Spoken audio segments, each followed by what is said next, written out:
आप सभी भाई बहनों का आध्यात्मिक ज्ञानात्मक चैनल की ब्रह्म मुहूर्त ज्ञान उपदेश कक्षा में एक बार फिर स्वागत है। आज की चर्चा का विषय है शिक्षा से ज्ञान की आध्यात्मिक यात्रा। देखिए, आज के सभी शब्द सफेद रंग के हैं। इसका अभिप्राय ये सभी स्थितियां एक सात्विक स्थिति है, यानी कि इन सभी शब्दों में, इन के भावार्थों में एक सात्विक स्थिति मजबूत बताएगी। इसका अभिप्राय क्या है कि शिक्षा का अभिप्राय देखिए भौतिक ज्ञान से है। भौतिक ज्ञान की भी देखिए हम कहीं भी कोई प्रत्यक्ष रूप से निंदा नहीं करते, शास्त्र भी कोई इसका विरोध नहीं करते, क्योंकि जब तक आपको में आरंभिक स्तर पर भौतिक शिक्षा ही समझ नहीं आती, तो फिर शास्त्रों का ज्ञान विज्ञान देखिए सुनने की स्थितियां हो चाहे पढ़ने की स्थितियां हो, लेकिन बिना शिक्षा के आपके हमारी बुद्धि का भी कोई विकास नहीं होता। हालांकि बुद्धि का विकास होते होते जब तक विवेक शक्ति नहीं जगती, तो तब तक तो आध्यात्मिक उन्नति के कपाट भी खुलते नहीं, दरवाजे बंद रहते। आध्यात्मिक उन्नति एक अलग स्थिति है, भौतिक उन्नति एक अलग स्थिति है। भौतिक उन्नति का भी देखिए कोई विरोध नहीं है। हमने तो तकरीबन 1.5-2 वर्ष पहले एक बार हमने भौतिक विज्ञान के ऊपर भी कुछ चर्चा की थी। देखिए, अगर विज्ञान ने भी कुछ उन्नति की नहीं होती, तो आज जो हम प्रतिदिन इस मोबाइल के द्वारा, लैपटॉप के द्वारा, इंटरनेट की सुविधा का लाभ उठाते हुए जो आज तक हमने देखिए 2030-35 के आसपास जो हमने वीडियो प्रसारित किए हैं, फिर ये भी आप तक पहुंचना संभव नहीं था। देखिए, ये बहुत ही सूक्ष्म स्तर पर आपको मैं भौतिक शिक्षा को भी एक उचित महत्व देना ही होता है, क्योंकि भौतिक शिक्षा का जब आपके हमारे जीवन में एक सही सही स्थिति पहुंच जाती है, तभी तो आप और हम भाई बहन देखिए युवा अवस्था में आते आते एक अच्छा रोजगार, एक अच्छी नौकरी पाने की एक पात्रता बना लेते हैं, या एक अपना स्वयं का उद्योग या कोई अपनी दुकानदारी में एक कुशलता पूर्वक धन कमाने की स्थिति में पहुंचते हैं। शास्त्रों में तो देखिए 4 पुरुषार्थ बताए गए हैं, धर्म, अर्थ, काम, मोक्ष। जैसे अर्थ और काम का देखिए एक जोड़ा है, ठीक उसी तरह धर्म और मोक्ष का एक जोड़ा है। लेकिन ये जो अर्थ और काम है, ये धर्म की 4 दीवारी के भीतर में एक मर्यादित रहने की। लेकिन जब जब ये अर्थ और काम बिगड़ने लगते हैं, धर्म की मर्यादाएं तोड़ने लगते हैं, तो फिर ये अर्थ और काम ही आपके हमारे जीवन में एक विभिन्न प्रकार की विषमताएं उत्पन्न करने लगते हैं। ये जो समाज में संघर्ष की स्थितियां हैं, अराजक स्थितियां हैं, या यूं को कि जितने भी ये जो तामसी स्थितियां हैं, निंदनीय स्थितियां, जिनको शास्त्र बार बार मना करते हैं, क्योंकि उन निंदनीय कार्यों को करते समय भले ही आपको अल्पकालिक सुख मिल भी जाए, लेकिन देर सवेर कर्मफल सिद्धांत के अंतर्गत देखिए शास्त्रों में तो प्रत्यक्ष रूप से कहा गया है, ये करो ये मत करो। जिनको करने की आपको हमें अनुमति मिली है, वो तो विहित कर्म है। जैसे कानून भी तो आपको हमें कुछ प्रकार के अधिकार देता है, लेकिन साथ में ही कुछ कर्तव्य पालन की स्थितियों से भी बांधता है। और हम तो बार बार इस धर्म की स्थितियों को यातायात की लाल हरी बत्ती से जोड़कर एक सरल व्याख्या रखते हैं कि हरी बत्ती पे चलो, लाल बत्ती पे रुको, क्योंकि उस स्थिति विशेष में अन्यों की जो हरी बत्ती होती है, उसमें किसी भी प्रकार की कोई विघ्न बाधा उत्पन्न मत करो। देखिए, एक व्यवस्था के अंतर्गत ही, यानी कि एक धर्म का पालन करने में, अपनी जिम्मेदारी निभाने में, अपने कर्तव्य कर्म का पालन करने में, समाज में एक साधारण स्तर पर सभी का सुख सुविधा का एक ध्यान रखा जाता है। और आजकल तो देखिए सरकार भी इन सभी स्थितियों को विशेष रूप से कुछ नारों द्वारा संबोधित करती है।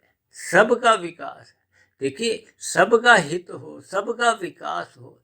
शास्त्रों में भी इस बात की ही एक बार बार मुहर लगाई गई है कि किसी भी अन्य जीव का अहित मत करो, दुख मत दो।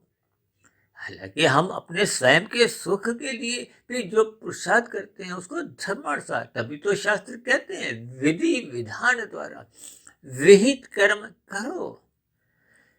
विहित कर्म करने की ही आपको मैं एक अनुमति है। निषेध कर्मों से पहले ही समझाया गया, आपने नहीं करने, मना किया गया। जैसे यातायात के नियमों की निषेध कार्य करने पे वो एक यातायात के नियमों का उल्लंघन माना जाता है। उल्लंघन करने पे जैसे यातायात आपके मेरे चालान काटती है, दंड देती है, विभिन्न प्रकार के देखिए आपको में सजाएं मिलती हैं, चाहे धन रूप में हो चाहे और अन्य स्तर पर भी। ठीक इसी तरह शास्त्र भी कर्मफल सिद्धांत के अंतर्गत आपको में विभिन्न प्रकार की एक फिर सजाएं देते हैं। ये जो नीचे की 80 लाख प्रकार की तामसी जोनी है वो भी तो देखिए एक प्रकार की सजा है। जैसे अलग अलग देशों में देखिए जेलें बनी हुई हैं और अलग अलग देशों के अलग अलग कुछ शहरों में भी छोटी मोटी कुछ जेलें बनी होती हैं जहाँ इन अपराधियों को रखा जाता है ताकि उनके जीवन में सुधार आए। ठीक परमात्मा की व्यवस्था में भी ये जो नीचे की जोनियां हैं जो अपना अपना पाप कर्मों का कर्माशय भोगते भोगते जैसे जैसे उनके पाप कर्मों का नाश होता जाता है, पुण्य कर्मों की स्थिति पे आसपास वो जब पाप कर्म जब पहुंच जाते हैं घटते घटते तो फिर पुनः मनुष्य जोनि की आपको में पात्रता मिल जाती है। देखिए हम सभी भाई बहन वर्तमान जीवन में मनुष्य जीवन, इसलिए तो बार बार आपको में समझाया जाता है कि सत्संग करो, धर्म का पालन करो, ब्रह्म मुहूर्त में उठो, ज्ञान में स्थितियां मजबूत करो। देखिए आज हमारा विषय तो देखिए आध्यात्मिक यात्रा का है, लेकिन इसका आरंभ तो देखिए शिक्षा से ही होता है। और यदि आपके हमारे जीवन में शिक्षा का स्तर कमजोर है, आज भारत में भी देखिए शिक्षा के स्तर पर विशेष एक जोर दिया जाता है ताकि कोई भी बालक अशिक्षित नहीं रहे। इसलिए तो आपके हमारे घरों में देखिए भौतिक शिक्षा को आरंभ से ही हम विशेष महत्व देते हुए घर पे छोटे छोटे बच्चे जो 2.5-3 वर्ष के ही होते हैं हम उनको देखिए प्ले स्कूल में भेज देते हैं और थोड़े बड़े होते हैं तो वो नर्सरी कक्षा में जाते हैं। पहली दूसरी तीसरी चौथी पांचवी ये बहुत आरंभिक कक्षाएं हैं। उसके बाद थोड़ी कक्षा का स्तर बढ़ने लगता है।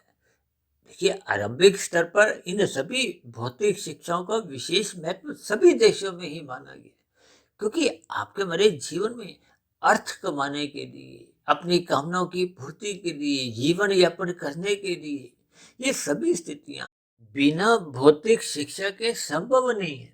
अक्सर आप देखोगे ना जो जितना अधिक पढ़ा लिखा होता है उसको उतना अधिक वेतन मिलता है। किस लिए? क्योंकि उसका भौतिक शिक्षा का अधिक अनुभव है। और वैसे भी देखिए भौतिक शिक्षा का भी हम जितना अधिक एक अनुभव प्राप्त करते जाते हैं उतना उतना फिर उस कार्य विशेष में हम एक विशेष महारत हासिल कर लेते, तभी तो आपको अधिक वेतन दिया जाता है। अक्सर युवा वर्ग में तो देखिए अधिक से अधिक वेतन लेने की एक विशेष होड़ सी लगी रहती है, एक लालसा सी बनी रहती है क्योंकि युवा अवस्था में रजोगुण की प्रधानता होती है। रजोगुण की प्रधानता का अभिप्राय अधिक से अधिक भोग इच्छाएं जन्म लेती है जिसके लिए देखिए धन चाहिए। और जिन मनुष्यों के पास देखिए धन नहीं होता, भोग इच्छाएं अधिक होती हैं तो फिर ऐसे मनुष्य भटकाव में आते हुए छल कपट ठगी अनीतिगत कार्य करते हुए अपने जीवन को पाप कर्मों में लिप्त करने लगते हैं, कानून का उल्लंघन करने लगते हैं, जिनका पकड़े जाने पे फिर निश्चित रूप से आपको भी सजा मिलती है। लेकिन किसी कारणवश यदि मनुष्य यहाँ भौतिक स्तर पर नहीं भी पकड़ा जाता न, यानी कि वो सजा से बच भी जाता है, लेकिन परमात्मा के यहाँ कर्मफल सिद्धांत के अंतर्गत किसी भी किए गए पाप कर्म से आज तक कोई भी मनुष्य बच नहीं पाया। यही तो देखिए एक आध्यात्मिक ज्ञान की स्थिति है। इसलिए तो आज हमने कहा है ना, शिक्षा से ज्ञान की एक आध्यात्मिक यात्रा, यानी कि जब तक मनुष्य शास्त्रों का अध्ययन नहीं करता, आध्यात्मिक ज्ञान की स्थितियों से अपने आप को संलग्न नहीं करता, तो फिर मनुष्य अक्सर भौतिक स्तर पर भी देखिए ये पाप कर्म करने से अपने आप को रोक नहीं पाता और आज तो देखिए कल युग की स्थितियां हैं। 24/7 के जो जो भोगों की लोलुपता है एक साधारण मनुष्य में देखी जाती है, क्योंकि आज युवा वर्ग में देखिए एक जोश भी बना हुआ है, यानी कि जोश के साथ साथ रोश की स्थितियां भी देखने को मिलती है। लेकिन इन दोनों ही स्थितियों के साथ साथ होश की गैर हाजिरी रहती है। इसका अभिप्राय क्या है? देखिए होश का यहाँ अभिप्राय एक ज्ञान की उपलब्धता से है, आध्यात्मिक ज्ञान की स्थितियों से है, कानून की व्यवस्था की जानकारियों से है। लेकिन अक्सर मनुष्य को देखिए कानून की जानकारियां होते हुए भी फिर भी मनुष्य कानून का उल्लंघन किस लिए करता है? क्योंकि मनुष्य को आध्यात्मिक ज्ञान की विशेष स्थिति मालूम नहीं है, कर्मफल सिद्धांत की बारीकियां उसको मालूम नहीं है। इसलिए तो भगवान श्री कृष्ण जी ने गीता के 13वें और 14वें अध्याय में विशेष प्रकार से इन गुणों की ही चर्चा की है। प्रकृति के 3 गुणों की जो विशेष स्थितियां, जिनको हम तो देखिए लगभग प्रतिदिन ही पिछले लगभग 5 वर्षों से जो आज तक हमने देखिए 2123-32 जो वीडियो प्रसारित किए, उन सभी प्रसारित वीडियो में हम तो देखिए प्रतिदिन ही प्रकृति के 3 गुणों की चर्चाएं करते हैं। इन 3 गुणों का संबंध आपके मेरे 3 शरीर, स्थूल शरीर, सूक्ष्म शरीर और कारण शरीर से बना रहता है। ये जन्म मरण की स्थितियां, जो 84 लाख प्रकार की स्थितियां, ये तो स्थूल शरीर से संबंध रखती हैं। जबकि सूक्ष्म शरीर और कारण शरीर ये आपके मेरे, जैसे मोबाइल का देखिए सिम कार्ड होता है, ठीक उसी तरह आपके मेरे ये जो 84 लाख प्रकार की जोनियां, ये तो स्थूल रूप से है। इनका जो सिम कार्ड कहो, सूक्ष्म शरीर या कार्य शरीर की स्थितियां को, ये आपके मरी तब तक बनी रहती है जब तक हम जन्म मरण के बंधन से मुक्ति नहीं पाते, यानी कि जब तक आपकी हमारी आध्यात्मिक यात्रा पूर्ण स्थिति को पहुंच नहीं जाती, जब तक कार्यशील 100% शुद्ध नहीं हो जाता, यानी कि जब कारण समाप्त नहीं होता, जब तक कारण रहता है तब तक ये कार्य कहो, 84 लाख प्रकार की जोनिया कहो, उन जोनियों में कर्मफल सिद्धांत के अनुसार आपको भी जन्म लेना ही पड़ता है। इन सभी ज्ञान पूर्वक स्थितियों को मनुष्य को आपको में समझना चाहिए। इसलिए तो आज हमने देखिए शिक्षा से ज्ञान की एक आध्यात्मिक यात्रा को अपना एक विषय बनाया, क्योंकि जब मनुष्य को कर्मफल सिद्धांत की बारीकियों का बोध होने लगता है तो फिर मनुष्य पाप कर्म करने से बचता है। क्योंकि मनुष्य देखिए अपने भौतिक शिक्षा के स्तर पर जब जो सात्विक स्थिति से राजसी स्थिति मजबूत बना लेता है, राजसी स्थिति मजबूत बनाने का अभिप्राय क्या है? कि मनुष्य की विषय भोगों में लोलुपता बढ़ने लगती है, और उस विषय भोगों की लोलुपता के लिए यदि मनुष्य कर्म नहीं करता, छोटे रास्तों का इस्तेमाल करता है, छल कपट ठगी अनीतिगत कार्य करता हुआ तामसी बुद्धि बना लेता है, तो फिर तामसी बुद्धि तो देखिए अनीतिगत कार्य करती है, छल कपट ठगी द्वारा वो विभिन्न प्रकार से पाप कर्म करता है, कानून का उल्लंघन करता है, और इन सभी स्थितियों को बहुत ही बारीकी से, यानी कि अपनी भौतिक शिक्षा का तो सदुपयोग करता हुआ कानून से बचने के उपाय ढूंढता रहता है। देखिए आज विभिन्न प्रकार के जो डिजिटल अपराध होने आरंभ हो गए, ये बिना शिक्षा के संभव नहीं है, लेकिन वो शिक्षा का एक दुरुपयोग है।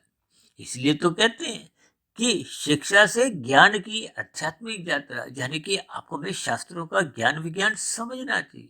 अब मनुष्य देखिए जब तक भौतिक ज्ञान को ही अधिक महत्व देता हुआ अपने आप को देखिए पाप कर्मों में लिप्त करता हुआ कानून की नजरों से बचाने का तो एक सुरक्षित उपाय ढूंढ लेता है, लेकिन बिना आध्यात्मिक ज्ञान के उसको ऐसा बोध नहीं होता कि आज जिन पाप कर्मों को वो कर रहा है, भले ही यहाँ कानून की व्यवस्था किसी कारणवश वो अपने आप को बचाने में कामयाब भी हो जाए, लेकिन परमात्मा की न्याय व्यवस्था को समझे बिना जब उसको आध्यात्मिक ज्ञान नहीं होता, देखिए कि कर्मफल सिद्धांत के अनुसार जितने भी वो पाप कर्म वो इस जीवन में कर रहा है, यदि यहाँ के कानून की व्यवस्था में वो बच भी जाता है, लेकिन परमात्मा की व्यवस्था में कर्मफल सिद्धांत की एक स्थितियों में देखिए प्रकृति एक अदालत है।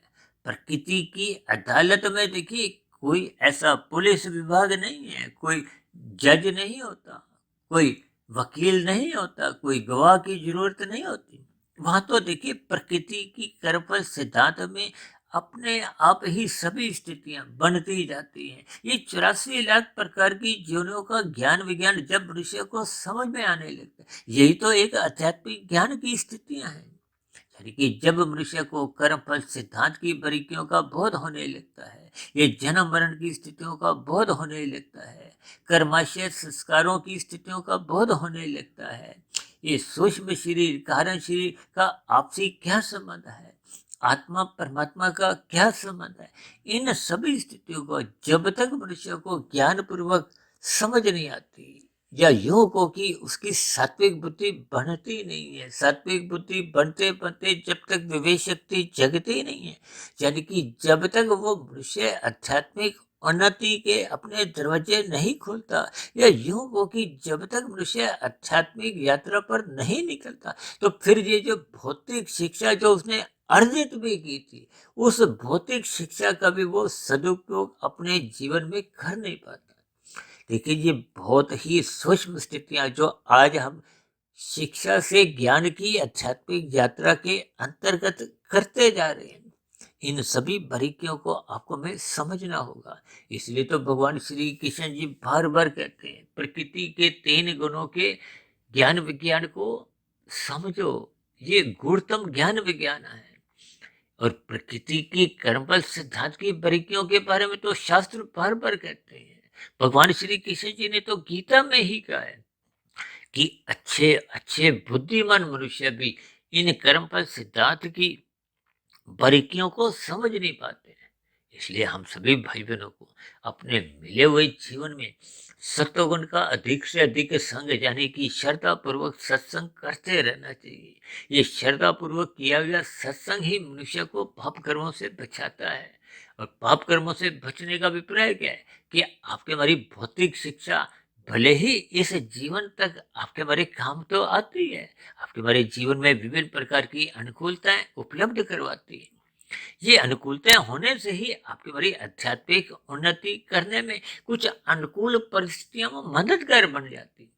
अन्यथा यदि भौतिक स्तर पर भी यदि हम शिक्षा को सही से हासिल नहीं करते, तो फिर विभिन्न प्रकार की आर्थिक प्रतिकूलताओं का भी मनुष्य को सामना करना पड़ता है, जिसके फलस्वरूप उसकी आध्यात्मिक उन्नति आरंभ होने में भी कुछ प्रतिकूल परिस्थितियों का सामना करना पड़ सकता है।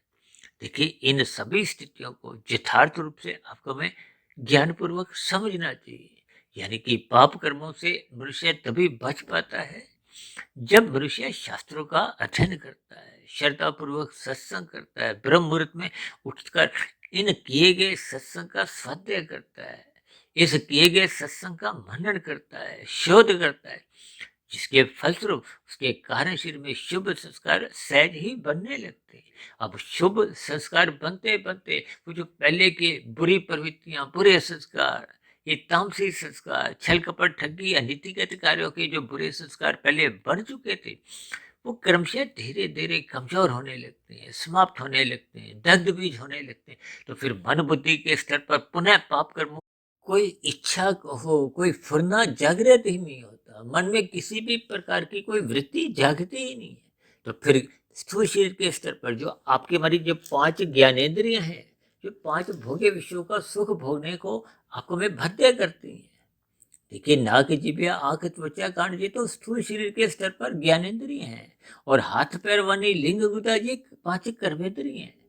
यानी जब मनुष्य के देखिए मन बुद्धि के स्तर पर अच्छे अच्छे विचार आते हैं, बुराइयां समाप्त होने लगती हैं, तो फिर स्थूल शरीर के स्तर पर विषय भोगों की वासनाएं वो भड़कते नहीं है। यानी कि आपकी हमारी ज्ञानेंद्रियां और कर्मेंद्रियां वो कोई पाप कर्म नहीं करती।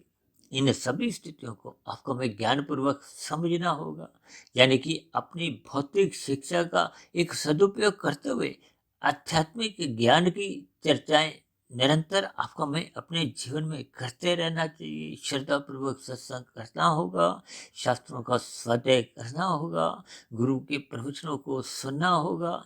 ये सभी स्थितियां जब क्रमबद्ध तरीके से आपके हमारे जीवन में बनी रहती हैं, तो सर्वप्रथम मनुष्य कानून का भी पालन करता है, यानी कि भौतिक स्तर पर वो किसी भी प्रकार के कोई एक निंदनीय कार्य नहीं करता। और भागवत पुराण में तो देखिए बार बार स्पष्ट शब्दों में वो जो 5 निंदनीय स्थान है, धूत कीड़ा, मदपान, स्त्री संग, हिंसा और अनीतिगत कार्यों से कमाया गया धन, जिन पर आज एक युवा वर्ग लोभवश, भोगवश इन सभी कार्यों में लिप्त होता हुआ अपना जीवन यूं ही बर्बाद कर रहा है, यानी अपने जीवन को भटकाव की स्थितियों में ले जा रहा है।